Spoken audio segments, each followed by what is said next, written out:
Hello everyone, कैसे हैं आप सब। आई होप से कि आप सब बहुत अच्छे होंगे और आप सब अपने बोर्ड एग्जामिनेशन की प्रिपरेशन भी एज यूजुअल फंटेस्टिक तरीके से कर रहे होंगे।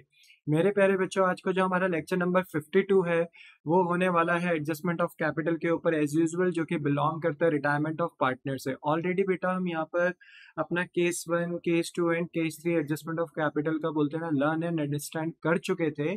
बट नाउ आज की क्लास में बेटा हम अपना स्टार्ट करेंगे एडजस्टमेंट ऑफ कैपिटल का केस नंबर 4। ठीक है, तो चलिए विदाउट एनी डिले स्टार्ट करते हैं।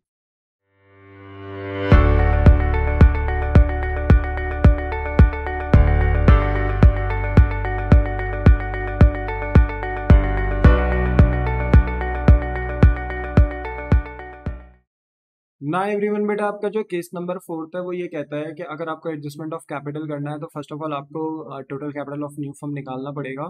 और यहाँ पर अगर आपको total capital of new firm निकालना है for the purpose of adjustment of capital, तो यहाँ फॉर्मूला क्या है कि आपको एडजस्टेड कैपिटल लेनी है अपनी रिमेनिंग पार्टनर्स की। जो पार्टनर्स आगे भी कंटिन्यू करेंगे वो आपके रिमेनिंग पार्टनर्स होते हैं। फॉर एग्जाम्पल, अगर 3 पार्टनर है, ए बी सी और सी रिटायर्ड हो रहा है, तो रिमेनिंग पार्टनर्स कौन है, ए और बी। तो इन्हीं की कैपिटल आगे एडजस्ट होगी, तो हमें इन्हीं की एडजस्टेड कैपिटल चाहिए, यानी रिमेनिंग पार्टनर्स की एडजस्टेड कैपिटल चाहिए। पर सर, जो हमने केस 2 किया था एडजस्टमेंट ऑफ कैपिटल का, केस 1 में तो सर नई फर्म की कैपिटल गिवन होती थी, केस 2 में गिवन नहीं होती थी। तो सर केस 2 में भी आपने यही बोला था कि हमें रिमेनिंग पार्टनर्स की क्या चाहिए, एडजस्टेड कैपिटल। और आज केस 4 में भी आप यही कह रहे हो कि एडजस्टेड कैपिटल चाहिए हमें रिमेनिंग पार्टनर्स के। द आंसर इज यस बेटा, चाहिए। पर इसी के साथ में बेटा हम ऐड कर देते हैं शॉर्टेज को। अब ये शॉर्टेज क्या होती है बेटा, देखो केस 4 की ना बेटा अपनी एक ब्यूटी होती है। केस 4 में जब हम एडजस्ट करते हैं रिमेनिंग पार्टनर्स की कैपिटल, तो केस 4 की अपनी एक खूबसूरती होती है। अब वो खूबसूरती क्या है कि यहाँ पर ना बेटा रिटायरिंग पार्टनर को पूरी पेमेंट करी जाती है, फुल पेमेंट करी जाती है। ठीक है, यहाँ पर उसका पूरा बैलेंस जितना भी आता है एंड में उसको पे कर दिया जाता है। बट प्रॉब्लम ये होती है बेटा कि हमारे पास ना उतना बैलेंस शीट में कैश और बैंक, जो एसेट साइड हमें दिखता है कैश और बैंक अकाउंट, हमारे कैश और बैंक अकाउंट में उतने पैसे नहीं होते या उतना कैश और बैंक बैलेंस अवेलेबल नहीं होता जिससे कि हम उसको पे कर पाए, रिटायरिंग पार्टनर को पे कर पाए। क्योंकि यहाँ पेमेंट सारी की सारी हमें एक साथ करनी होती है रिटायरिंग पार्टनर को। तो क्योंकि बैलेंस उतना होता नहीं है तो शॉर्टेज क्रिएट हो जाती है बेटा, यानी पार्टनरशिप फर्म के पास ना कुछ पैसों की डेफिशिएंसी अराइज हो जाती है, जिसे बेसिकली हम यहाँ पर शॉर्टेज के नाम से पुकारते हैं। तो क्योंकि केस 4 में हम कैपिटल को एडजस्ट करते हैं, बट क्योंकि यहाँ पर एक फीचर होता है बेटा कि हम यहाँ पर रिटायरिंग पार्टनर को पूरी पेमेंट करते हैं बट उतना कैश और बैंक बैलेंस हमारे पास होता नहीं, तो वो शॉर्टेज अराइज हो जाती है। तो हमें ना यहाँ एडजस्टेड कैपिटल लेनी है रिमेनिंग पार्टनर्स की, बट यहाँ पर हमें ऐड भी कर देना है शॉर्टेज। अब शॉर्टेज कैसे कैलकुलेट होता है? शॉर्टेज इस बात पे निर्भर होता है कि आप अपने रिटायरिंग पार्टनर को एट द एंड कितना बैलेंस पे करोगे।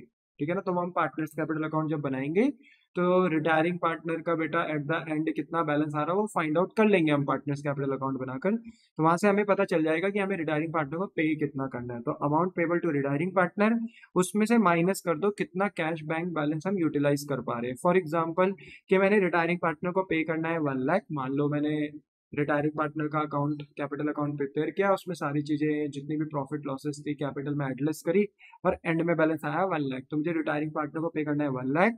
पर मेरे बच्चे, मैंने देखा कि हमारे कैश और बैंक बैलेंस में ना 10,000 रुपए पड़े हुए हैं, तो मैं 10,000 ही यूटिलाइज कर सकता हूँ कैश और बैंक का बैलेंस, है ना, क्योंकि मेरे कैश बैंक बैलेंस में 10,000 रुपए बचे पड़े हुए हैं।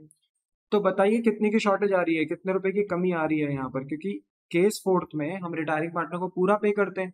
तो कितनी शॉर्टेज आ गई बताओ? 1 लाख देना है, 10,000 का चलो हमने कैश बैंक से यूटिलाइज कर दिया बैलेंस, तो अभी भी रिटायरिंग पार्टनर को कितना पैसे देने में डेफिशिएंसी अराइज हो रही है, 90,000 की।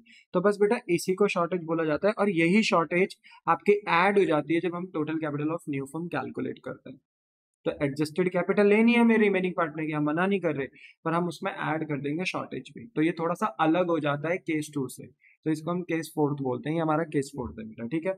और फिर बेटा जैसे ही हमारी total capital of new firm find out होती है, तो हम फिर इस total capital of new firm को अपने रिमेनिंग पार्टनर्स के बीच में डिस्ट्रीब्यूट करते हैं। न्यू फर्म की कैपिटल को कौन से रेशो में? नए रेशो में। तो नई कैपिटल निकल कर आती है और फिर जो ये नई कैपिटल निकल कर आती है बेटा, ये इन्फ्लेटेड हो जाती है। क्यों इन्फ्लेटेड हो जाती है? इन्फ्लेटेड का मतलब होता है बढ़ जाती है। पता है क्यों? देखो, अगर मैं सिर्फ एडजस्टेड कैपिटल को ही प्लस करता और उसको ही total capital of new firm मानता, तो वो केस 2 होता, बट यस वहां से भी मेरी नई फर्म की कैपिटल आती और उसको मैं अगर नए रेशो में बांटता तो मेरे रिमेनिंग पार्टनर्स की न्यू कैपिटल निकल जाती। पर क्योंकि मैंने जैसे ही शॉर्टेज ऐड करा तो मेरी नई फर्म की कैपिटल इन्फ्लेट होगी, बढ़ गई, और जब मैं उस नई फर्म की कैपिटल को जो इन्फ्लेटेड हो चुकी है शॉर्टेज की वजह से, तो अगर मैं उसे न्यू रेशो में बांटता हूँ तो मेरे जो रिमेनिंग पार्टनर्स की न्यू कैपिटल आएगी वो भी इन्फ्लेटेड आएगी। बोलो क्या आपको बात समझ में आई? और जब आपकी न्यू कैपिटल रिमेनिंग पार्टनर्स की इन्फ्लेटेड हो जाएगी तो जब हम इसको कंपेयर करेंगे ओल्ड कैपिटल यानी एडजस्टेड कैपिटल से, तो बेटा हमें पता चलेगा कि पार्टनर ना अपने घर से कुछ एडिशनल कैपिटल लेकर आ रहे हैं, यानी कुछ एक्स्ट्रा पैसा लेकर आ रहे हैं, जो कि कहीं ना कहीं किसके इक्वल होगा, शॉर्टेज के इक्वल ही होगा। तो ये जो केस फोर होता है ये बोलता है कि हमें अपने पार्टनर्स की कैपिटल कुछ इस तरीके से एडजस्ट करनी है रिमेनिंग पार्टनर्स की कि जो शॉर्टेज अराइज हो रही है, जो रिटायरिंग पार्टनर्स को पेमेंट करने में जो शॉर्टेज अराइज हो रही है वो फुलफिल हो जाए। तो इसलिए जब हम यहाँ पे total capital of new firm निकालते हैं बेटा केस फोर्थ के अंदर, तो यहाँ पर बेटा हम रिमेनिंग पार्टनर्स की एडजस्टेड कैपिटल लेते हैं, बट यहाँ शॉर्टेज भी ऐड करते हैं। मैं दोबारा बता रहा हूँ शॉर्टेज कैसे निकलती है। शॉर्टेज डिपेंड करता है कि हम अमाउंट कितना पे करेंगे रिटायरिंग पार्टनर को, उसमें से माइनस कर देना है कि कितना कैश बैंक बैलेंस हम यूटिलाइज कर पा रहे हैं। ठीक है, अगर हम रिटायरिंग पार्टनर को हमने पे करना है 1 लाख और कैश बैंक बैलेंस मान लो हमारा जो है वो हम यूटिलाइज कर पा रहे हैं 10,000, क्वेश्चन में इसकी जानकारी होगी बेटा कि हम कैश और बैंक बैलेंस कितना यूटिलाइज कर पा रहे हैं, सब क्वेश्चन में बताया गया होगा, हमें वहां से देखना है बस। तो मान लो फिलहाल के लिए 10,000 का कैश बैंक हम यूटिलाइज कर पा रहे हैं, इतना पैसा हम यूज कर पा रहे हैं रिटायरिंग पार्टनर को पे करने के लिए, तो अभी भी डेफिशिएंसी यानी शॉर्टेज कितनी राइज होगी, 90,000। इसी को शॉर्टेज बोलते हैं, इसी को हम total capital of new firm जब हम कैलकुलेट करते हैं बेटा केस फोर्थ के अंदर, तो एडजस्टेड कैपिटल के साथ ऐड करते हैं। जैसे ही total capital of new firm आती है उसको बेटा हम नई रेशो में बांटते हैं और फिर बेटा हमारे पास रिमेनिंग पार्टनर्स की नई कैपिटल आ जाती है, और इस नई कैपिटल को फिर हम ओल्ड यानी एडजस्टेड कैपिटल से कंपेयर करते हैं और देखते हैं कौन पार्टनर पैसा लेकर आ रहा है कैपिटल का, कौन लेकर जा रहा है। और देखना है जब यहाँ एडजस्ट होती है कैपिटल तो एक रिमेनिंग पार्टनर पैसा लेकर आएगा बट एक रिमेनिंग पार्टनर पैसा लेकर जाएगा, पर वो कुछ इस तरीके से पैसा लाएंगे या ले जाएंगे, यानी कुछ इस तरीके से अपनी कैपिटल को एडजस्ट करेंगे कि जो शॉर्टेज अराइज हो रही है, जो कमी अराइज हो रही है रिटायरिंग पार्टनर को पे करने की, वो क्या हो जाएगी, फुलफिल। और हम आराम से बेटा जो पैसा आएगा कंटिन्यूइंग पार्टनर्स के थ्रू, क्योंकि वो अपनी कैपिटल को एडजस्ट करे तो पैसा लाएंगे या ले जाएंगे, मतलब बिजनेस के पास पैसा आएगा, तो जो पैसा आएगा उसी पैसे से बेटा हम रिटायरिंग पार्टनर को इजीली पे भी कर देंगे। ठीक है, तो बोलोगे आपको बात समझ में आती है। So this is all about case number 4। और केस 4 को बेटा और अच्छे से समझ पाए तो हमारे पास एक क्वेश्चन भी है। अब अगर केस 4 का पूरा नाम अगर आप पढ़ोगे तो देखो कितना लंबा सा नाम है कि when the retiring partner is to be paid, आप रिटायरिंग पार्टनर को पेड कर रहे हो from the amount brought in by the remaining और कंटेनिंग पार्टनर। जो अमाउंट कौन लेकर आ रहे हैं, remaining partner, in a manner कुछ इस तरीके से कि वो अपनी कैपिटल को प्रोपोर्शनेट कर रहे हैं यानी एडजस्ट कर रहे हैं न्यू प्रॉफिट शेयरिंग रेशो में, और also leave an agreed cash balance, यानी कैश जो बैलेंस हमारा हम थोड़ा सा उसे छोड़ रहे हैं, थोड़ा बहुत छोड़ रहे हैं, बट बाकी जितना भी कैश बैलेंस है उसे यूटिलाइज कर रहे हैं, उसे यूज कर रहे हैं रिटायरिंग पार्टनर को पे करने के लिए, बट वो पैसा भी कम पड़ता है तो बेटा क्या राइज हो जाती है, शॉर्टेज। और फिर उस शॉर्टेज को हम अपनी एडजस्टेड कैपिटल में ऐड कर क्या निकाल लेते हैं, नई फर्म की कैपिटल। उस नई फर्म की कैपिटल को नई रेशो में बांटते हैं और इंडिविजुअल जो रिमेनिंग पार्टनर्स होते हैं उनके क्या निकालते हैं, न्यू कैपिटल। बोलो क्या बात समझ में आई? फिर इसी न्यू कैपिटल को हम एडजस्टेड कैपिटल ओल्ड कैपिटल से कंपेयर करते हैं और फिर कैपिटल को एडजस्ट करते हैं। बोलो क्लियर हो गई ये बात? तो इसी बात को समझाने के लिए, अब इतना इतना बोलते ना बड़ा नाम तो मैं बार बार पुकारता नहीं रहूंगा केस फोर्थ का, तो बस केस फोर्थ हम इस तरीके से याद रखेंगे कि केस फोर हमारा एडजस्टमेंट ऑफ कैपिटल का वो केस है रिटायरमेंट का जहां पर शॉर्टेज अराइज होती है। क्या राइज होती है, शॉर्टेज। तो इस तरीके से ध्यान रखेंगे, ठीक है। चलो नाउ क्वेश्चन 1 बेटा हमें गाइड करेगा कि किस तरीके से केस 4 के जो क्वेश्चंस होते हैं जो कि रिलेट करते हैं एडजस्टमेंट ऑफ कैपिटल से, उसको हम कैसे सॉल्व कर सकते हैं। तो देखो क्वेश्चन 1 हमारे पास है कि एबीसी हमारे पास पार्टनर है फर्म में जिनके बीच का प्रॉफिट शेयरिंग रेशियो है 3:2:1। बैलेंस शीट बेटा हमें प्रोवाइडेड कर दी गई है 31 मार्च 2016 की, जो कि इस तरीके से है कि लायबिलिटी साइड हमारे पास क्रेडिटर्स हैं, बिल्स पेबल हैं, जनरल रिजर्व भी हमें दिया है 12,000 का। तो जनरल रिजर्व क्या होता है बेटा, अनडिस्ट्रीब्यूटेड प्रॉफिट। तो हमें क्या करना है, इस प्रॉफिट को old partner in old ratio में डिस्ट्रीब्यूट कर देना है, ठीक है। कैपिटल हमें दे रखी है बेटा ए बी सी की, ठीक है, तीनों पार्टनर्स की हमें कैपिटल दे रखी है, टोटल करके बाहर दिया है 1,10,000। तो लाइबिलिटी साइड में ना देखो, क्रेडिटर्स हमें दिए हैं, बिल्स पेबल हमें दिए हैं, कैपिटल्स हमें दिए हैं, और एक प्रॉफिट का बैलेंस जनरल रिजर्व भी हमें दिया है। टोटल मिला के मैं बार बार हर क्वेश्चन में बताता हूँ, 4 टाइप के बेटा प्रॉफिट होते हैं जो हमें बैलेंस शीट में लाइबिलिटी साइड अनडिस्ट्रीब्यूटेड दिख सकते हैं। एक होता है पीएनएल का क्रेडिट बैलेंस, एक होता है जनरल रिजर्व, एक होता है वर्कमैन कंपनसेशन रिजर्व, एक होता है आईएफआर। हमें कौन सा प्रॉफिट दिख रहा है? जनरल रिजर्व, तो हम इसे पार्टनर के बीच में बांट देंगे। वहीं एसेट साइड में बेटा हमारे पास कैश इन हैंड दिया है, यानी कैश बैलेंस है 18,000, डेटर का बैलेंस दिया है बेटा 25,000, बट लेस करके दिया है प्रोविजन फॉर डाउटफुल डेट। हमें अपने डेटर्स पे बेटा कुछ शक है कि शायद फ्यूचर में कुछ डेटर बेड डेट हो सकते हैं, पैसे देने से मना कर सकते हैं। तो आज ही एज पर कंजर्वेटिज्म कंसेप्ट, प्रूडेंस कंसेप्ट, कि फ्यूचर में अगर हमें लगता है कि कोई एक्सपेंस है जो प्रोबेबल है, जो होना ही होना है, और उसके होने से बेटा हमारे बिजनेस पे एक मेजर इम्पैक्ट पड़ सकता है, तो हम उसका क्या बना सकते हैं आज प्रोविजन। तो देखो हमने प्रोविजन बना रखा है 3,000 रुपए का, और अपने नेट डेटर्स हमने दिखा रखे कितने डेटर से पैसे मिलने की गुंजाइश है, वो है 22,000, ठीक है। स्टॉक बेटा हमें दिया गया है, स्टॉक है 18,000 रुपीज का, फर्नीचर है 30,000 रुपीज का, मशीनरी हमें प्रोवाइडेड है 70,000 रुपीज की, और हमें गुडविल भी दी है बैलेंस शीट के अंदर 10,000।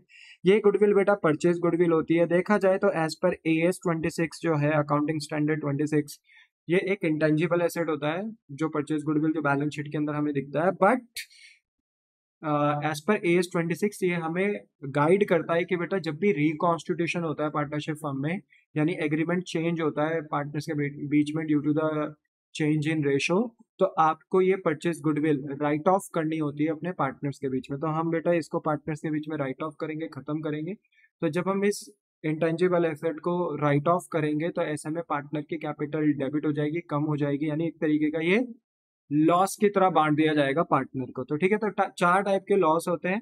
एक तो ये परचेज गुडविल होगी जो होती तो इंटेंजिबल एसेट है, बट रिकॉन्स्टिट्यूशन के दिन पे राइट ऑफ हो जाती है, ठीक है।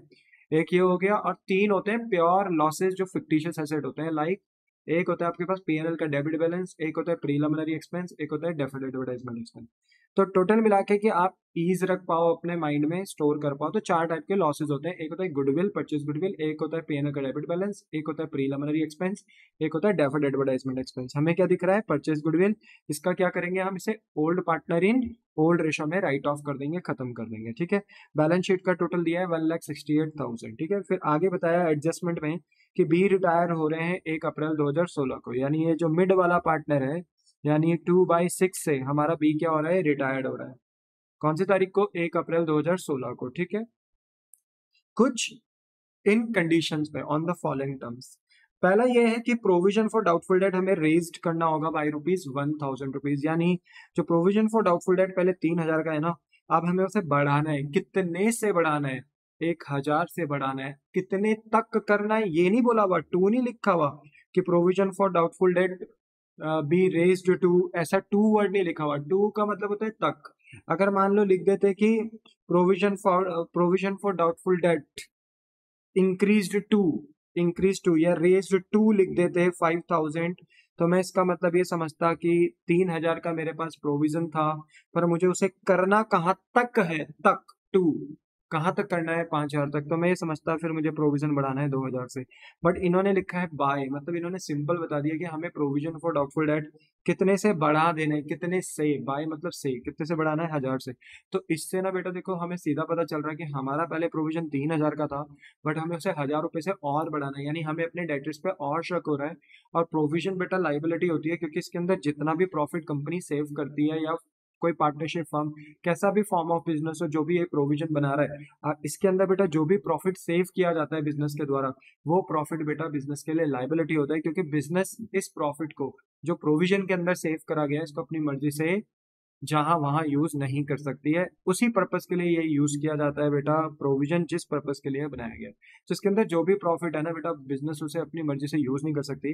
दैट्स वाई ये लाइबिलिटी होता है। और आप अपने प्रोविजन फॉर डाउटफुल डेट को बढ़ा रहे हो, तो यानी आप अपनी लाइबिलिटी को बढ़ा रहे हो, तो आपका नुकसान हो जाएगा। और ये नुकसान कहाँ जाएगा? आपके रीवैल्यूएशन अकाउंट में।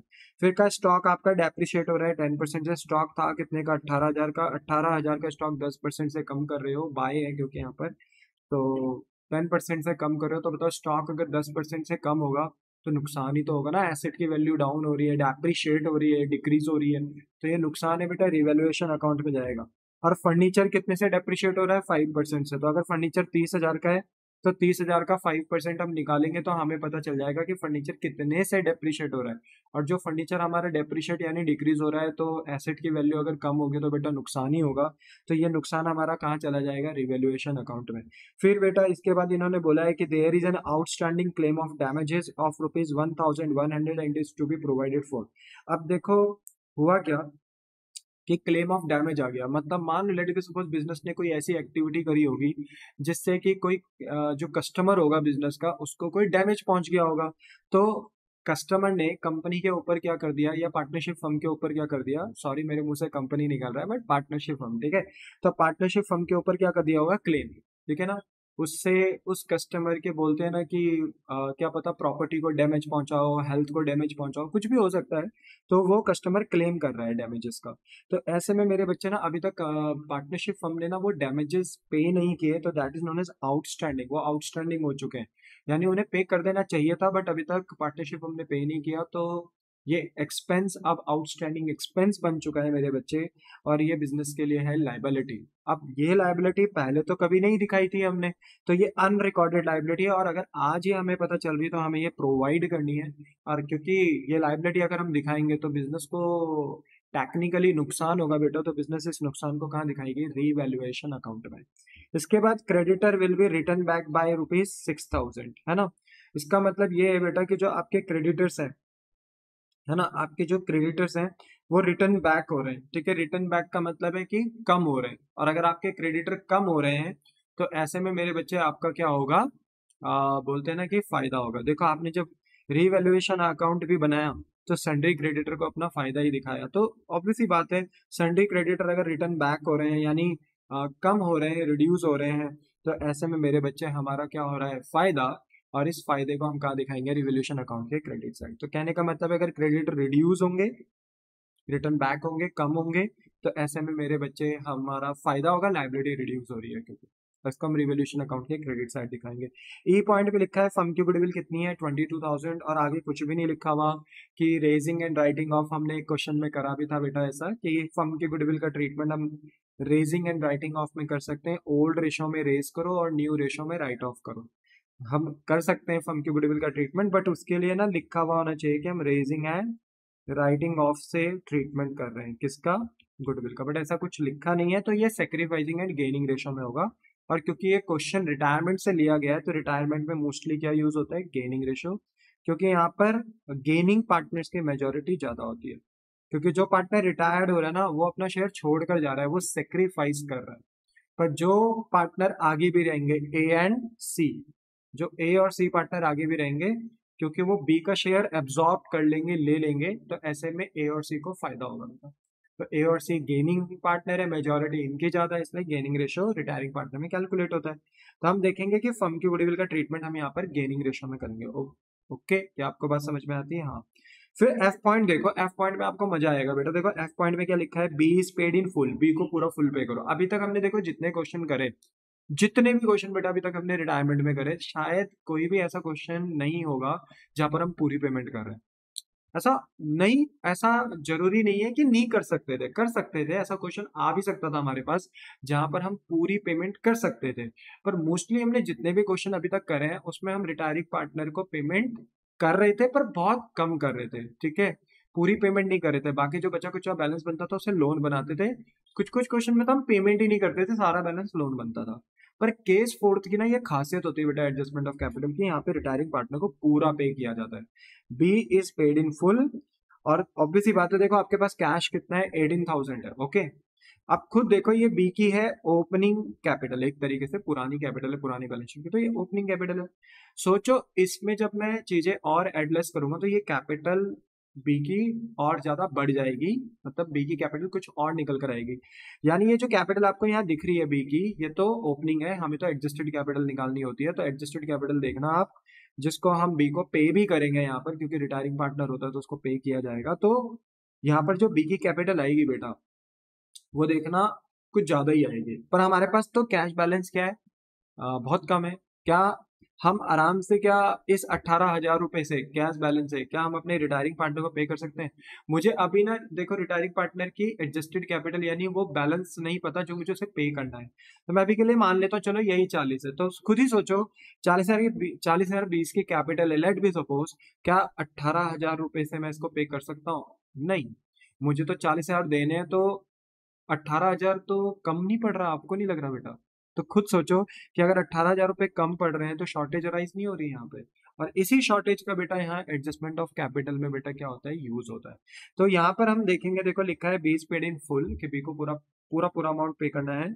और वो कैश कौन लेकर आएंगे, ए और सी लेकर आएंगे इन सच अ मैनर, कुछ इस तरीके से कि that their capitals are in proportion to their profit sharing ratio, कि उनकी कैपिटल चेंज हो जाएगी उनके नए प्रॉफिट शेयरिंग रेशियो में, यानी वो अपनी कैपिटल को एडजस्ट करेंगे। बट वो अपना कैश इन हैंड जो बैलेंस है, यानी जो उनका कैश बैलेंस है, वो उसको कितना रखेंगे एट अ टाइम 10,000। यानी अगर हमारे कैश इन हैंड में 18,000 का बैलेंस है बेटा, तो हम ना रिटायरिंग पार्टनर को 18,000 पूरा का पूरा यूटिलाइज नहीं कर सकते पेमेंट करने में।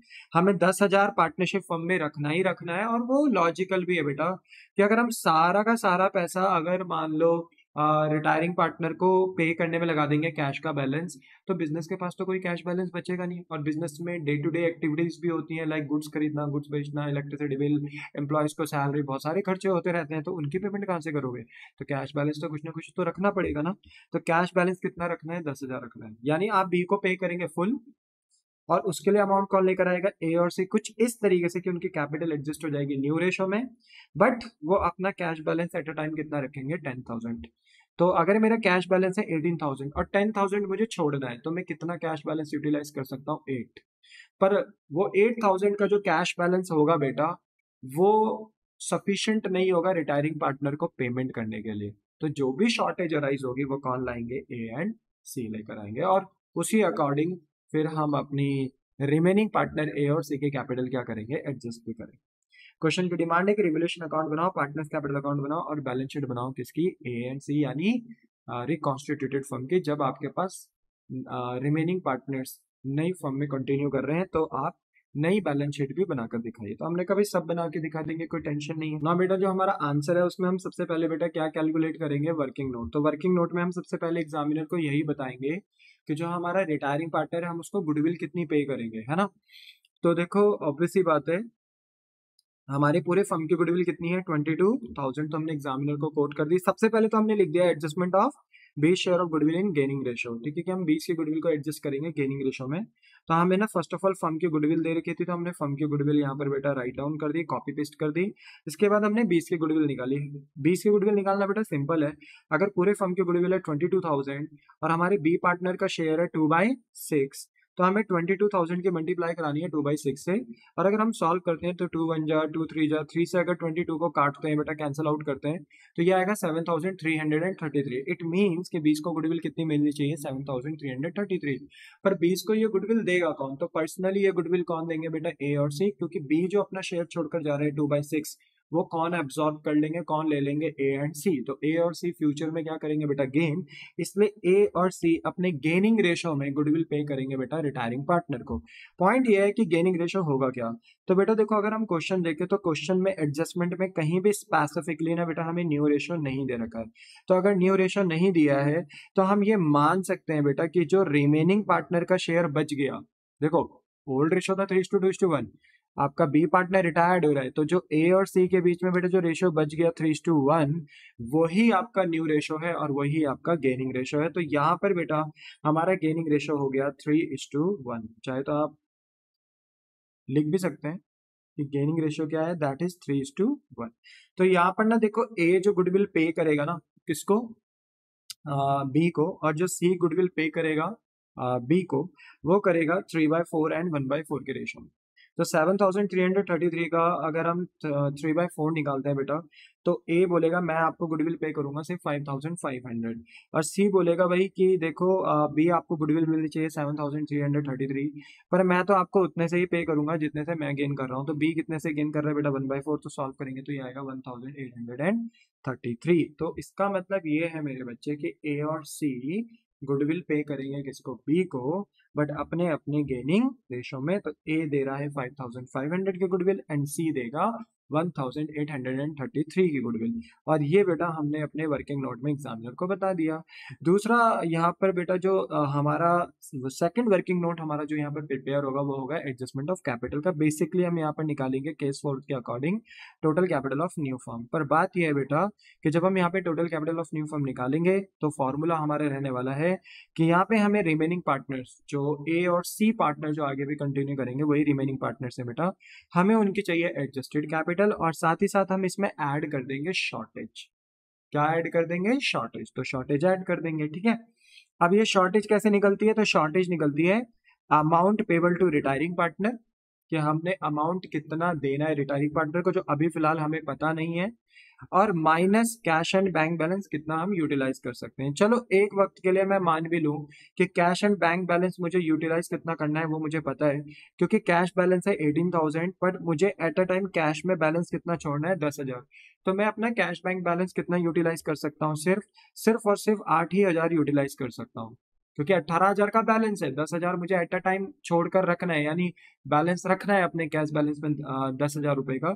तो 18 में से अगर मैं 10,000 एट अ टाइम रखूंगा अपने बैंक बैलेंस या कैश बैलेंस में, तो मैं सिर्फ कैश बैलेंस से कितना पैसा यूटिलाइज कर सकता हूँ? सिर्फ 8,000 यूटिलाइज कर सकता हूँ। चलो एक वक्त के लिए मैं मान भी लूँ कि मुझे cash and bank balance utilise पता है कि मैं 8,000 कर सकता हूँ, पर मुझे ये तो पता ही नहीं ना कि amount payable to retiring partner कितना है। वो तो तभी पता चलेगा जब मैं पार्टनर्स कैपिटल अकाउंट प्रिपेयर करूंगा। तो शॉर्टेज अभी मुझे पता नहीं, तो शॉर्टेज पता नहीं, और शॉर्टेज पता नहीं है तो एडजस्टेड कैपिटल भी अभी हमें पता नहीं है। क्यों? क्योंकि एडजस्टेड कैपिटल रिमेनिंग पार्टनर्स की तभी पता चल पाएगी जब हम पार्टनर्स कैपिटल बनाएंगे। तो अभी ना हमने फिल इन द ब्लैंक्स छोड़ दिया है, स्पेस छोड़ दिया है। जैसे ही हमें एडजस्टेड कैपिटल और शॉर्टेज पता चलेगी बेटा, हमारी total capital of new firm निकल कर आएगी, और उसी total capital of new firm को बेटा फिर हम डिस्ट्रीब्यूट कर देंगे किस रेशो में? न्यू रेशो में। तो हम यहाँ पे फिर ए और सी की बेटा नई कैपिटल निकालेंगे। तो हमें बेटा नई फर्म की कैपिटल पता चाहिए होगी, जो कि अभी पता नहीं, तो अभी हमें ए और सी की नई फर्म की कैपिटल नहीं पता, तो यहाँ पर अभी हम नई फर्म की कैपिटल की जगह पर डैश डैश यानी फिल इन द ब्लैंक छोड़ देंगे। हाँ, हमें ये जरूर पता है कि नया रेशो क्या है, मतलब नए रेशो में बांटनी है ना हमें नई कैपिटल, तो नया रेशो हमें पता है। तो हमारा जो नया रेशो है बेटा वो है 3:1, यानी ए और सी के बीच में जो रेशो है वो है 3:1। यही न्यू, यही गेन है, तो इसलिए हमें न्यू पता है, न्यू रेशो है 3/4 एंड 1/4। अब पता है कि अगर हम न्यू फर्म की कैपिटल को नए रेशो में बांटेंगे तो ए और सी की नई कैपिटल आएगी, पर हमें अभी नई फर्म की कैपिटल नहीं पता, तो न्यू कैपिटल भी अभी हमें अच्छे से पता नहीं है, तो इसलिए डैश डैश हमने यहाँ पे छोड़ दी। मतलब जो पता था वो लिख दिया, जो नहीं पता है वो डैश डैश कर दिया। बस अब हम फिराक में हैं कि किसी भी तरीके से हमें एडजस्टेड कैपिटल पता चल जाए, शॉर्टेज पता चल जाए, तो हमारा पूरा एडजस्टमेंट ऑफ कैपिटल का सिनारियो कंप्लीट हो जाएगा। तो इसके लिए हमें वेट करना पड़ेगा, इसके लिए बेटा हमें प्रिपेयर करना पड़ेगा पार्टनर्स कैपिटल अकाउंट। अब बेटा जैसे ही हमारे ये वर्किंग नोट्स बन गए, अब तो हम बेटा प्रोसीड करेंगे अपने सेकंड पॉइंट में, जहां पर हम प्रिपेयर करेंगे रिवोल्यूशन अकाउंट। क्वेश्चन में बेटा अगर आप देखें तो आपको दिख रहा होगा कि हम प्रोविजन फॉर डाउटफुल डेट बढ़ा रहे हैं 1,000 रुपए से, तो ये हमारी लाइबिलिटी इंक्रीज हो रही है। अगर हमारी लाइबिलिटी इंक्रीज होगी तो बेटा रिवोल्यूशन अकाउंट के डेबिट साइड में ये अपेयर होगा, क्योंकि लाइबिलिटी के बढ़ने से बेटा हमें होता है नुकसान। तो सारे रिवोल्यूशन में जो एक्सपेंसेस होते हैं वो डेबिट साइड आते हैं, और रिवोल्यूशन में अगर कोई इनकम्स होती है बेटा एसेट्स और लाइबिलिटी के बढ़ने घटने से, तो वो क्रेडिट साइड में आता है। तो प्रोविजन फॉर डाउटफुल डेट के बढ़ने से बेटा हमें नुकसान हो रहा है 1,000 रुपीज का, और ये नुकसान बेटा हमारा रिवोल्यूशन अकाउंट के डेबिट साइड में अपेयर हो गया। ओके, इसके बाद स्टॉक आपके डेप्रिशिएट हो रहे हैं 10% से, और फर्नीचर भी डेप्रिशिएट हो रहा है 5%। तो बेटा आपको स्टॉक 18,000 है, 18,000 का 10% निकालना है। तो अगर आप 18,000 का अगर आप 10% कैलकुलेट करते हैं तो ये 1,800 निकल कर आएगा, यानी आपका स्टॉक, आपका जो स्टॉक है बेटा वो कितने से रिड्यूस हो रहा है? To stock account 1,800। डेबिट में क्यों आया? आपका एसेट रिड्यूस हो रहा है, तो एसेट रिड्यूस होगा तो आपको नुकसान होगा, डेबिट साइड में आएगा। टू स्टॉक कर 1,800 आपने लिख दिया, कह दिया स्टॉक 1,800 रुपए से घट रहा है। इसके बाद बेटा आपका फर्नीचर भी घट रहा है, कितने परसेंट से? 5% से। तो आपका फर्नीचर 30,000 का था, आपको 5% से इसे गिराना है, डेप्रिशिएट करना है। तो अगर आप 30,000 का 5% कैलकुलेट करते हैं मेरे बच्चे, तो ये आएगा 1,500। यानी आपका फर्नीचर कितने से रिड्यूस हो रहा है? 1,500 से हो रहा है, तो ये भी आपका नुकसान हुआ, एसेट की वैल्यू डाउन हो गई, नुकसान हुआ, रिवोल्यूशन के डेबिट साइड में आया 1,500। उसके बाद इन्होंने बताया कि आपके पास एक आउटस्टैंडिंग क्लेम ऑफ डैमेजेस भी है, यानी एक क्लेम ऑफ डैमेज था जो आपने अपने कस्टमर को पे करना था, बट अभी तक आपने पे नहीं किया है, तो ये अब बन चुका है बेटा लाइबिलिटी, यानी आउटस्टैंडिंग बन चुका है। तो पहले तो ये एक्सपेंस ही था अगर पे कर देते, बट अब ये एक्सपेंस भी है और लाइबिलिटी भी, क्योंकि इसे दिए हुए समय पे पे नहीं किया पार्टनरशिप फर्म ने, तो ये बन गया आउटस्टैंडिंग। तो ये आपकी एक तरीके की अनरिकॉर्डेड लाइबिलिटी होगी, क्योंकि आपने इसे पहले कभी लाइबिलिटी में शो नहीं करा। तो आपकी लाइबिलिटी निकल कर आ रही है बेटा, तो आपका नुकसान होगा, तो ये रिवोल्यूशन के डेबिट साइड में आएगा। तो आउटस्टैंडिंग क्लेम फॉर डैमेजेस 1100। फिर उसके बाद इन्होंने बोला बताया बेटा कि क्रेडिटर को आपने कम करना है, रिटर्न बैक करना है, कितने से कम करना है, 6000 से। और अगर आप अपने क्रेडिटर को बेटा रिड्यूस करोगे 6000 रुपीज से, तो आपको फायदा होगा। तो बाई सन्ड्री क्रेडिटर 6000 का आपने फायदा दिखा दिया रिवोल्यूशन के क्रेडिट साइड में, इनकम साइड में, क्योंकि आपके क्रेडिटर आपकी लाइबिलिटी डाउन हो रही है, तो आपको फायदा हो गया, तो ये क्रेडिट साइड में। अब इसके बाद देखा जाए तो बेटा ई पॉइंट में फर्म की गुडविल से रिलेटेड बात करी थी, वहां से बेटा हमने रिटायरिंग पार्टनर की गुडविल निकाली, गेनिंग रेशो में हमने इसका ट्रीटमेंट भी कर दिया, ए और सी से गुडविल ली और किसको दी, बी को। तो ये तो बेटा हमारा फर्म गुडविल से रिलेटेड होता है ट्रीटमेंट, इसका रिवोल्यूशन से कोई लेना देना नहीं होता। एफ पॉइंट हमारा एडजस्टमेंट ऑफ कैपिटल से बिलोंग करता है, इसका भी ट्रीटमेंट रिवोल्यूशन से नहीं होता। तो दैट्स इट बेटा, हमारा रिवोल्यूशन अकाउंट बनकर तैयार हो चुका है। अब अगर हम बात करें बेटा, तो रिवोल्यूशन अकाउंट का कौन सा साइड बड़ा है ये आपको चेकआउट करना है। तो देखो क्रेडिट साइड का टोटल है 6000, बट अगर मैं डेबिट साइड का टोटल करने जाता हूँ, तो डेबिट साइड का टोटल मेरा कम है क्रेडिट साइड से। डेबिट साइड का जो टोटल हमारा आ रहा है बेटा, ये आ रहा है 1000 एक है, 1800 एक है, 1500 एक है, 1100 एक है। तो पता है डेबिट साइड का टोटल आ रहा है 5400 और क्रेडिट साइड का टोटल है 6000। तो बताइए कौन सी साइड बड़ी है sir? Income side higher side पे है और एक्सपेंस साइड लोअर साइड पे है। तो आपका बैलेंस ना डेबिट साइड में बचेगा, बट ये प्रॉफिट माना जाएगा क्योंकि इनकम ज्यादा है, एक्सपेंस कम है। तो आपका ना प्रॉफिट जो आया वो ट्रांसफर हो गया पार्टनर्स के कैपिटल अकाउंट में, ट्रांसफर हो गया। और ये प्रॉफिट बेटा हम एबीसी तीनों partners, old partners in old ratio में डिस्ट्रीब्यूट करेंगे। 600 का प्रॉफिट आएगा, क्योंकि 6000 में से अगर मैं 5400 का लॉस लेस करता हूं तो प्रॉफिट आएगा 600 का। एबीसी के बीच में बांटेंगे बेटा कौन से रेशो में? ओल्ड रेशो में, यानी 3:2:1 में, यानी 3/6 2/6 1/6 में। 6 से 600 100 टाइम्स कैंसिल हो गया बेटा, 100 इंटू 3 300, 100 इंटू 2 200, 100 इंटू 1 100, और ये टोटल कर बना गया 600। कहने का मतलब है कि रिवोल्यूशन अकाउंट देखो कितना सिंपल, और क्योंकि क्रेडिट साइड बड़ी थी तो जो क्रेडिट का टोटल है वही डेबिट का भी टोटल हो गया।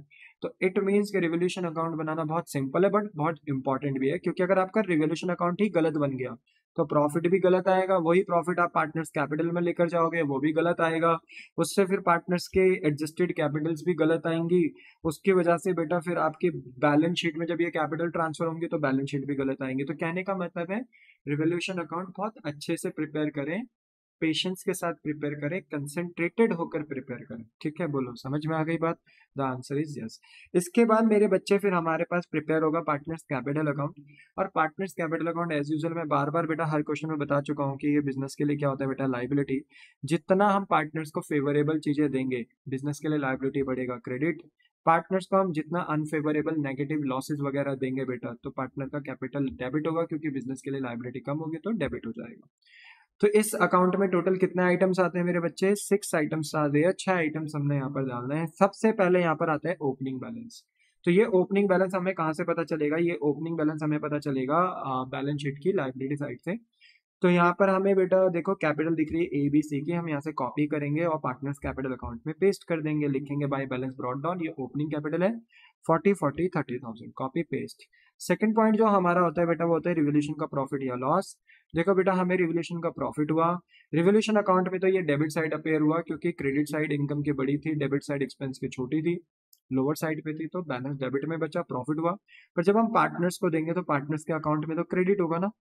तो यहाँ पर लिखा हमने बाय रिवोल्यूशन अकाउंट, कि रिवोल्यूशन अकाउंट से प्रॉफिट आया और हमने पार्टनर्स का अकाउंट बढ़ा दिया 300 200 एंड 100। इसके बाद बेटा हम थर्ड पॉइंट जो होता है वो करते हैं ट्रीटमेंट ऑफ गुडविल का। तो बेसिकली हम थर्ड पॉइंट में गुडविल का एडजस्टमेंट करते हैं, फर्म गुडविल का। तो आपको पता है कि यहाँ पर ट्रीटमेंट हमें गेनिंग रेशो में करना है। तो बताइए कौन गुडविल दे रहा है, ए और सी।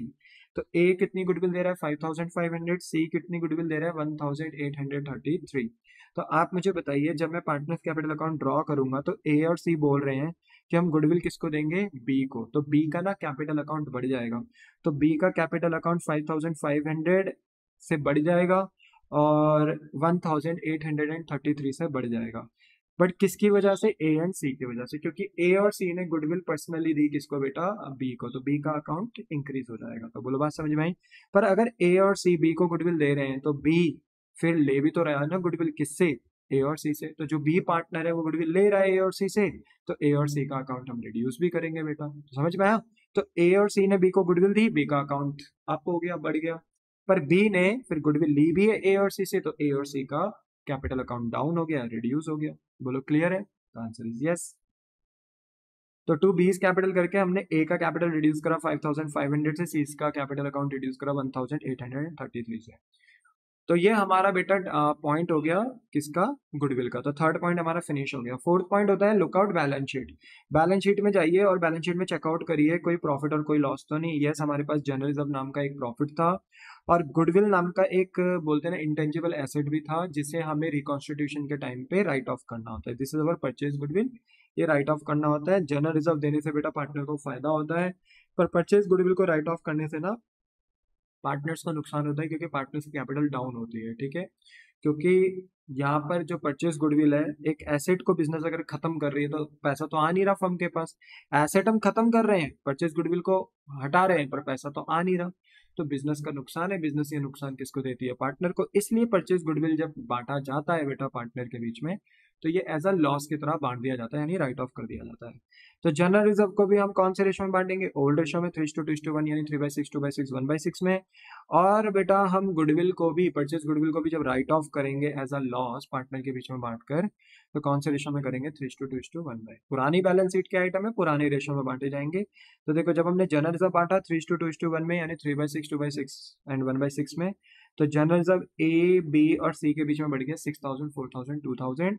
और जब हमने गुडविल को बांटा बेटा, तो गुडविल ए का तो आया 5000, ठीक है ना। जैसे देखो गुडविल थी 10,000 की, बट ए का शेयर था 3/6, 3 1 जा 3 2 जा 2 5 जा 10, तो ये देखो 5000 आ गया, तो सॉरी 5000 आ गया। तो कोई दिक्कत तो है नहीं, ऐसे बी का भी निकाला, सी का भी निकाला।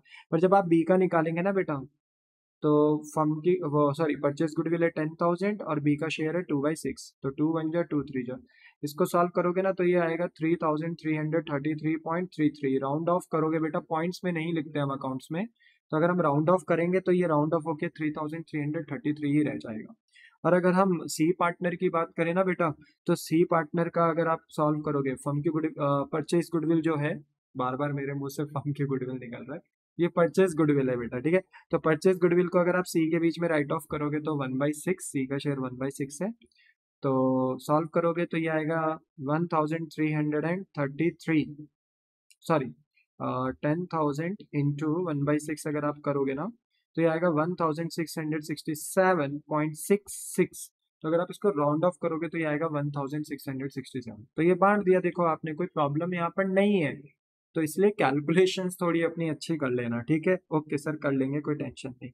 तो देखो ये ना फोर्थ पॉइंट भी हमारा ना हो गया, ठीक है, फोर्थ पॉइंट भी हमारा हो गया। इसके बाद फिफ्थ पॉइंट होता है कि कोई पार्टनर एसेट तो नहीं लेकर जा रहा। तो पूरा क्वेश्चन बेटा हमने रीड आउट कर लिया, बट हमें कहीं भी ये नहीं दिखाई दे रहा कि कोई पार्टनर एसेट लेकर गया हो।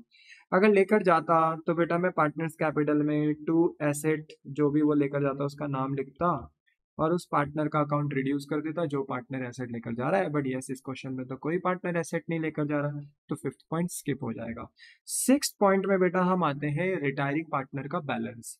तो रिटायरिंग पार्टनर का बैलेंस निकालने के लिए ना हमें रिटायरिंग पार्टनर का टोटल भी करना पड़ेगा पहले, कि कैपिटल का टोटल कितना आता है क्रेडिट साइड का, ठीक है। फिर उसी क्रेडिट साइड के टोटल को डेबिट साइड का टोटल बनाना होगा, फिर डेबिट साइड की आइटम लेस करनी होगी, तब जाके बैलेंस का पता चलेगा। तो सिंपल है, आप बी का जितना भी अमाउंट आपने क्रेडिट साइड में लिखा है सारा प्लस करें, क्योंकि ये कैपिटल अकाउंट है, लाइबिलिटी अकाउंट है, क्रेडिट साइड बड़ा होगा, इसलिए क्रेडिट साइड के जितने बैलेंसेस है प्लस करें। तो अगर आप बी का क्रेडिट साइड का टोटल करते हो तो 51,533 आएगा, यही डेबिट का भी टोटल हो जाएगा, ठीक है। अब आप डेबिट के टोटल से डेबिट फिगर्स अगर लेस करते हैं, क्योंकि हमने बी पार्टनर को परचेज गुडविल जो राइट ऑफ करी थी, जो लॉस दिया था बी को, वो दिया था 3,333। तो अगर लेस करें बेटा, तो अल्टीमेटली बी के पास 51,533 में से अगर 3,333 अगर लेस करते हैं तो बैलेंस आता है 48,200। तो इस बैलेंस का क्या करना है, इसे लोन बनाना है। देखो अगर ये केस फोर्थ नहीं होता, कोई अदर केस होता तो मे बी लोन बन सकता था, बट केस फोर्थ में मेरे बच्चे हम पूरा का पूरा पे कर देते हैं with the help of cash या बैंक, क्योंकि हमारी बैलेंस शीट में बेटा कैश बैलेंस था, तो हमने पूरा पेमेंट कैश से कर दिया 48,200, ठीक है। पर सर इतना तो कैश था ही नहीं। आई नो इतना कैश नहीं था हमारे पास, पर जितनी शॉर्टेज आएगी वो कौन लेकर आ जाएंगे, ए और सी, तो वो कैश आ जाएगा at the end partnership firm के पास। तो पार्टनरशिप फर्म 48,200 पूरा जितना बैलेंस आएगा बी का वो पे कर दिया जाएगा। तो टू कैश अकाउंट करके अभी मैंने देखो 48,200 पे कर दिया। हाँ, अब वो जो शॉर्टेज है वो कैसे आएगी वो अभी हम देख लेंगे आगे, कोई टेंशन नहीं है। बट यस बताइए बी को कितना पेमेंट करा जाएगा, पूरा का पूरा कैश में पेमेंट कर दिया जाएगा 48,200। ठीक है, अच्छा ये बात हो गई। अब आप मुझे बताइए सिमिलरली ऐसे ही हम ए का और सी का भी क्रेडिट साइड का टोटल करेंगे, और जो क्रेडिट का टोटल होगा वही डेबिट का बनेगा, और डेबिट के टोटल से हम डेबिट फिगर क्या करेंगे लेस, तो हमें ए का क्या पता चल जाएगा क्लोजिंग बैलेंस, जिसको हम एडजस्टेड भी बोलेंगे। तो 46,300 में से अगर 5,500 एंड 5,000 लेस करेंगे तो कितना आएगा 35,800। और सी का टोटल आ रहा है बेटा डेबिट का 32,100, क्योंकि क्रेडिट का टोटल 32,100 था सी का, तो डेबिट का भी वही आया। डेबिट के टोटल से डेबिट फिगर्स लेस करेंगे तो बेटा क्लोजिंग बैलेंस कितना आएगा बताइए सी का 28,600। This is known as balance carried on, but particularly इसको यहाँ क्या माना जाएगा एडजस्टेड कैपिटल। अब देखो क्योंकि मुझे एडजस्टेड कैपिटल भी पता चल चुकी है, मुझे ये भी पता चल चुका है कि मुझे बी पार्टनर को पे कितना करना था, 48,200 है ना, इतना करना था। और ए और सी की एडजस्टेड कैपिटल पता चल चुकी है, तो अब ना मैं अपने वर्किंग नोट्स में आ सकता हूँ जो मेरे एडजस्टमेंट ऑफ कैपिटल के छूटे हुए थे। तो मुझे बताइए अगर मैं एडजस्टेड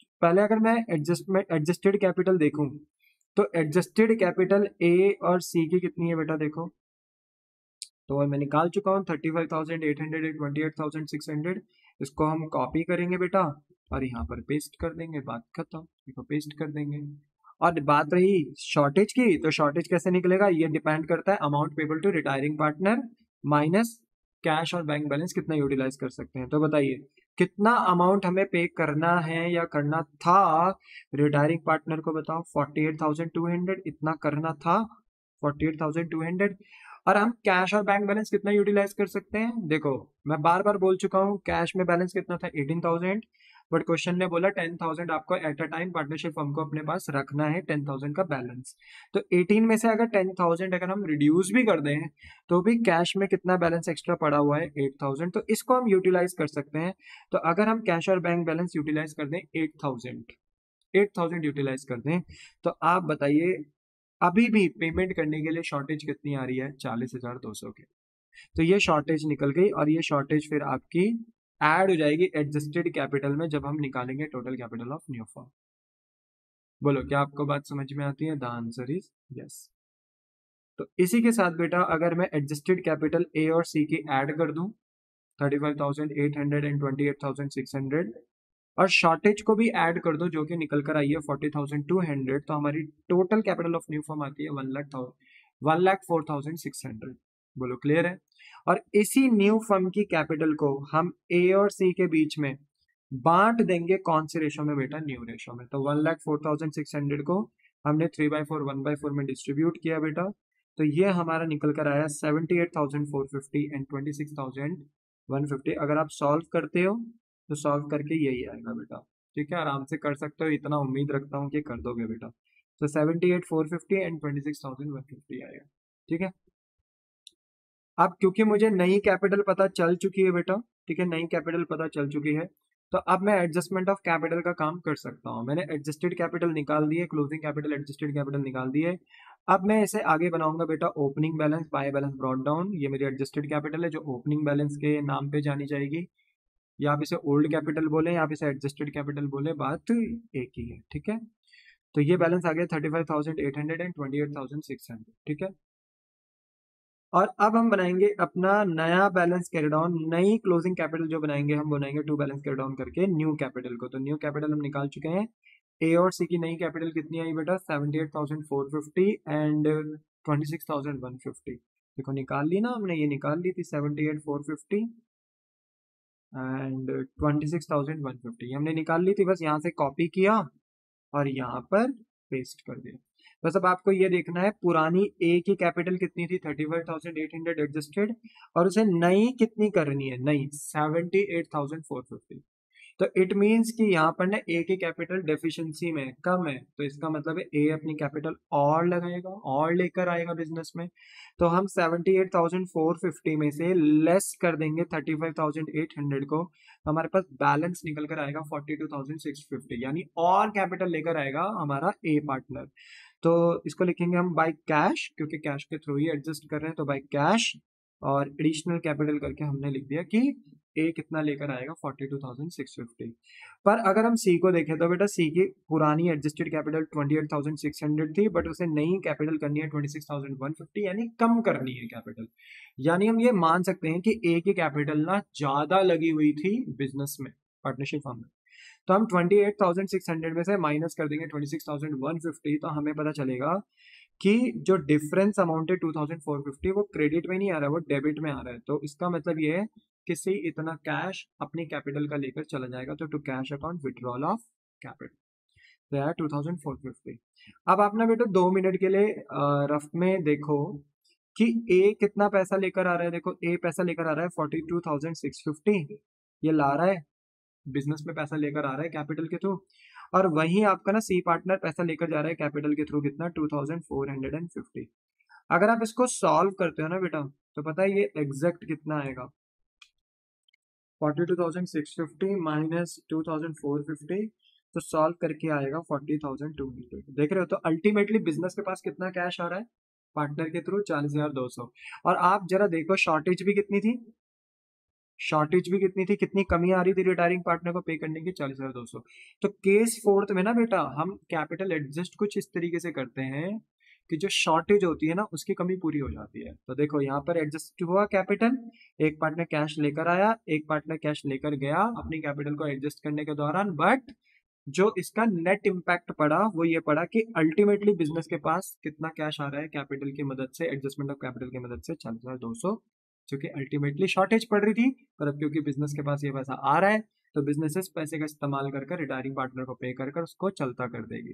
बोलो बात समझ में आ गई? That's the point. देखो है ना खूबसूरत पॉइंट। सर करंट से क्यों नहीं एडजस्ट किया? पहली बात, पूरे क्वेश्चन में कहीं भी करंट नहीं लिखा हुआ है कि करंट से एडजस्ट करना है। दूसरी बात, यहाँ पर ना बेटा हम रिटायरिंग पार्टनर को पूरा पे करते हैं, तो पूरे पेमेंट करने के लिए हमें पैसों की भी तो नीड पड़ेगी ना, इसलिए जो भी एडजस्टमेंट ऑफ कैपिटल होता है बेटा यहाँ पर केस फोर्थ में वो कैश में ही होता है, अमूमन कैश बैंक में ही होता है। बोलो बात समझ में आई? फिर इसके बाद बेटा हमने बनाया अपना कैश अकाउंट। कैश अकाउंट बेटा बिजनेस के लिए क्या होता है? Asset account. कैश जितना बढ़ेगा डेबिट और जितना जाएगा क्रेडिट, ठीक है। अब देखो हमारे पास कैश का ना ऑलरेडी एक ओपनिंग बैलेंस था जिसका बैलेंस था 18,000, तो ये आ गया to balance brought down. Asset है, all assets are debited, debit से स्टार्ट हुआ, टू बैलेंस ब्रॉट डाउन 18,000। फिर हमें पता चला कि एडजस्टमेंट ऑफ कैपिटल भी हुआ है बेटा, और ए ना एडजस्टमेंट ऑफ कैपिटल करने के दौरान कितना पैसा लेकर आ रहा है 42,650, और सी अपनी कैपिटल को एडजस्ट करने के दौरान 2,450 लेकर जा रहा है। तो हमने लिख दिया टू एज कैपिटल 42,650 कि एज से पैसा आ रहा है, तो देखो यहाँ क्रेडिट है, बट जब कैश अकाउंट में आएगा तो डेबिट हो जाएगा क्योंकि बिजनेस का बैंक कैश और बैंक बैलेंस बढ़ रहा है। वहीं बेटा सी अपनी कैपिटल का पैसा लेकर जा रहा है, तो वहां पे सी अपनी कैपिटल रिड्यूस कर रहा था, बट बिजनेस का इसकी वजह से कैश भी कम हो जाएगा, देखो कम हो जाएगा। तो हमने यहाँ लिख दिया by seize capital withdrawal of capital 2,450। पर हमने बेटा सिर्फ सी को ही पेमेंट नहीं करी, हमने बी को भी पेमेंट करी है, क्योंकि बी तो रिटायरिंग पार्टनर है, वो जा रहा है फर्म को छोड़कर, तो हम उसको भी पूरी पेमेंट कर रहे हैं। तो यहाँ पर तो हमने बी की कैपिटल पूरी रिड्यूस कर दी क्योंकि हम उसको कैश पे कर रहे थे। वहां डेबिट था, तो बेटा जब कैश अकाउंट में आएंगे ना तो यहाँ पे क्रेडिट हो जाएगा। तो देखो by B's capital account payment to retiring partner 48,200। अब आप देखो कि आपके पास टोटल कैश कितना आया, 18,000 पहले से था, 42,650 ए लेकर आया एडजस्टमेंट ऑफ कैपिटल के थ्रू, तो टोटल बिजनेस के पास कैश आ गया 60,650।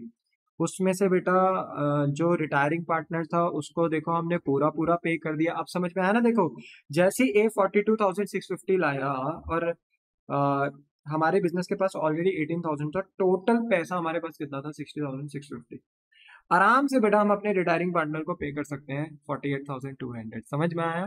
दिस इज द पॉइंट, ठीक है। क्योंकि जो शॉर्टेज थी वो शॉर्टेज कौन लेकर आ गए? पार्टनर लेकर आ गए, ठीक है। 48,200 हमने पे कर दिया रिटायरिंग पार्टनर को। और हमने ना बेटा सी पार्टनर को भी पे करा है क्योंकि उसकी भी कैपिटल एडजस्ट हुई थी सी की, तो सी अपनी कैपिटल के एडजस्ट करने के दौरान कुछ पैसा लेकर जा रहा था, तो ऐसे में बिजनेस का कैश रिड्यूस हो गया। तो अल्टीमेटली 60,650 में से जो पैसा आपके पास आया है, अगर उसमें से 48,200 और 2,450 अगर आप लेस करते हो ना, तो ऑटोमेटिक जो कैरी डाउन बैलेंस बचेगा वो कितना बचेगा, 10,000। आप चाहें प्लस और जो पेमेंट आपने करी है उसको माइनस कर कर आप ये क्लोजिंग बैलेंस निकाल सकते हो।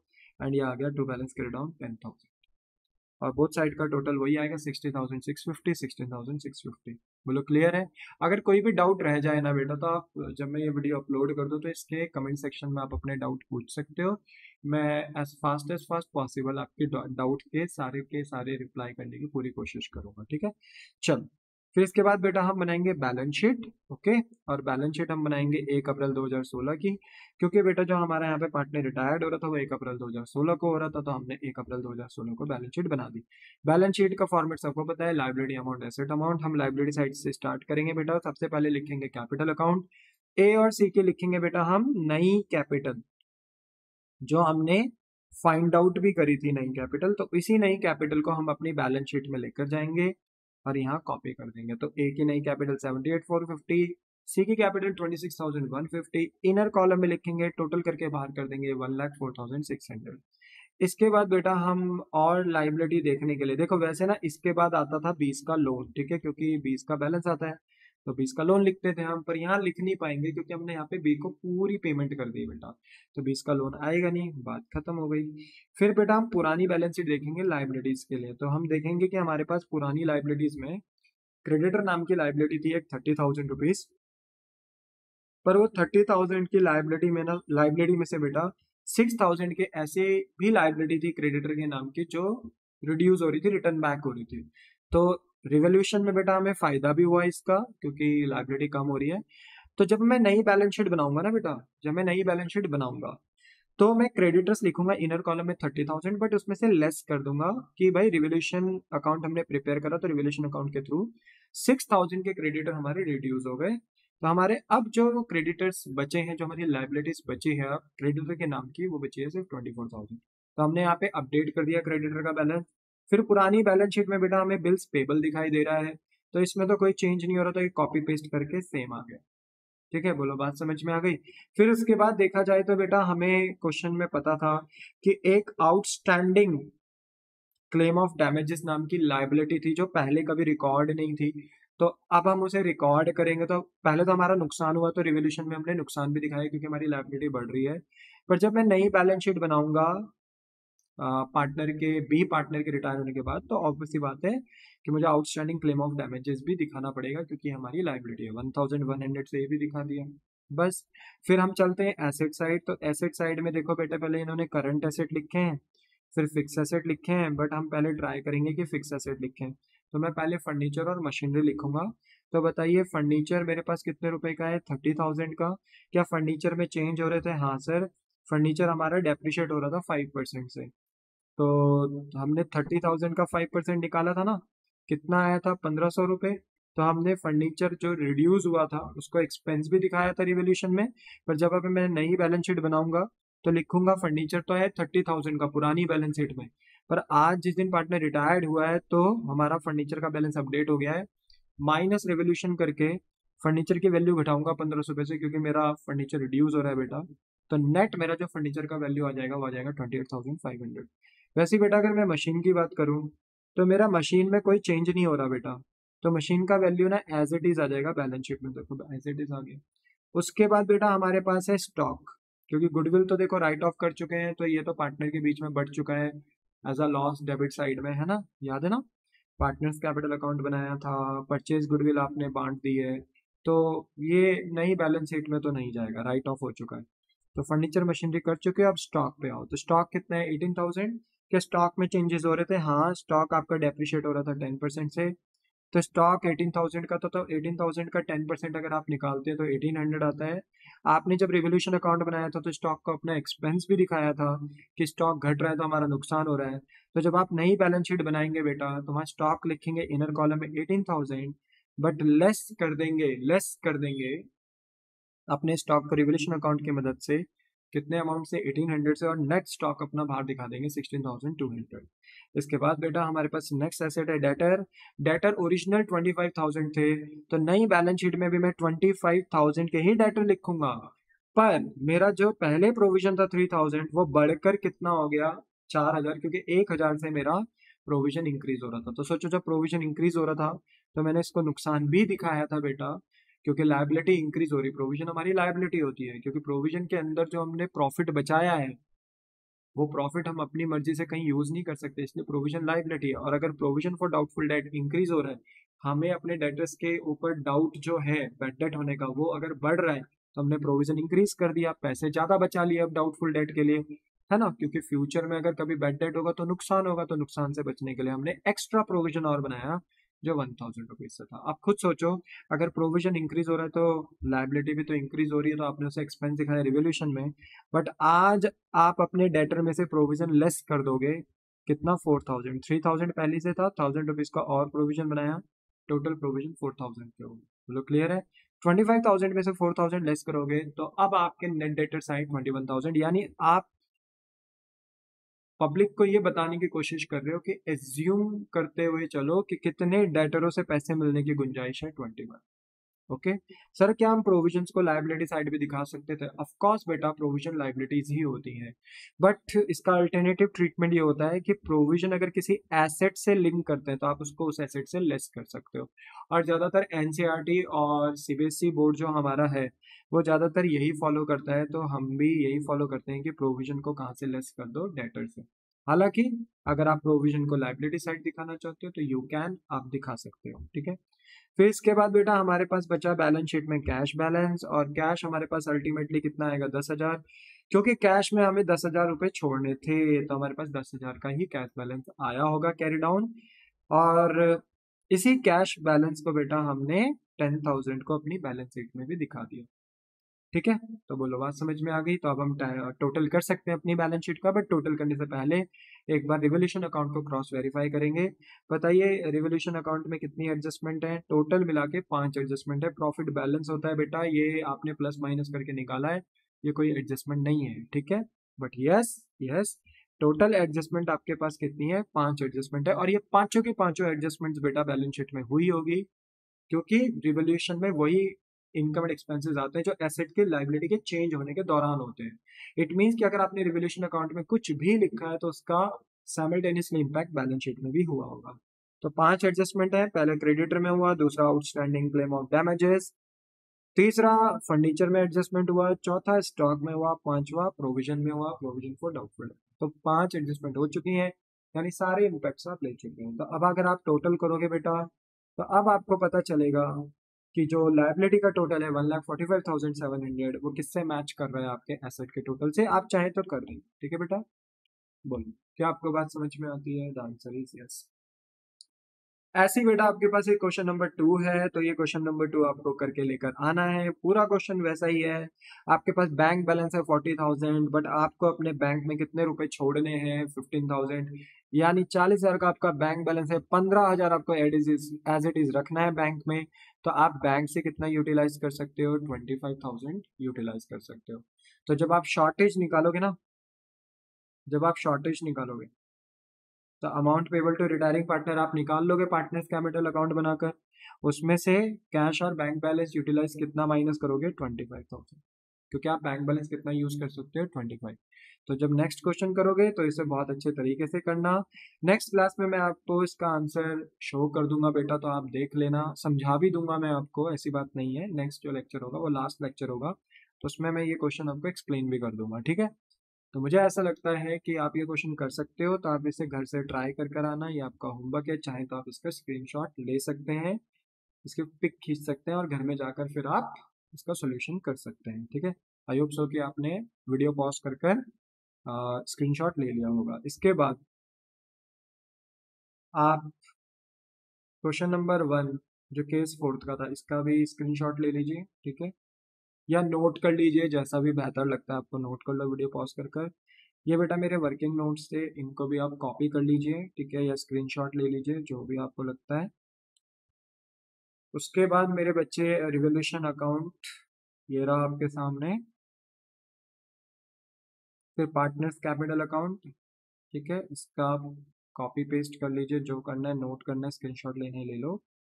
कैश अकाउंट ये रहा बेटा आपके सामने, कैश अकाउंट का कॉपी पेस्ट कर दो, और ये रही आपकी बैलेंस शीट, इसको भी आप नोट डाउन कर लो या स्क्रीनशॉट ले लो, जो करना है कर लो, ठीक है। बोलो बात समझ में आ गई। तो इसी के साथ हमारा केस फोर्थ भी होता है फिनिश। बट सर एक बात बस आप मुझे बता दो, अगर ये ऐसे नहीं बोलते कि कैश इन हैंड में इतना बैलेंस छोड़ना है, तब क्या होता? अगर वो हमें गाइड ना करते कि कैश में इतना बैलेंस छोड़ना है, तब मैं पूरा कैश यूज कर सकता था, 18,000 पूरा कैश। तब मेरा कैश एंड बैंक यूटिलाइज कितना होता है, 18,000। और ऐसे में बेटा फिर मेरा जो शॉर्टेज आता है वो 40,200 नहीं आता, 30,200 आता। तब मैं जब total capital of new firm निकालता तो शॉर्टेज में कितना ऐड करता, 30,200 रुपए करता। पर क्योंकि इन्होंने बोला था कि हमें अपने कैश में कितना बैलेंस छोड़ना है, 10,000, तो 18,000 का बैलेंस था कैश का, 10,000 छोड़ना है तो 8,000 यूटिलाइज कर सकता हूँ बेटा, इसलिए क्वेश्चन में 8,000 ही लेस। बोलो क्लियर हो गया? आई होप सो बेटा कि आपको केस फोर्थ समझ में आया हो। तो मेरे बच्चे, हमने अपना एडजस्टमेंट ऑफ कैपिटल का जो टॉपिक है वो फिनिश कर दिया है। बस केस फोर्थ का सेकंड क्वेश्चन आपको करना है, नेक्स्ट क्लास में मैं समझा दूंगा। बट ऑफिशियली हमारे जितने भी केस थे एडजस्टमेंट ऑफ कैपिटल के रिटायरमेंट से रिलेटेड, वो हमारे कंप्लीट हो चुके हैं, ठीक है। तो आप बेटा घर में जाकर इनकी प्रैक्टिस करना, रिवीजन करना, जितना हो सके बार बार इन्हें पढ़ने की कोशिश करना।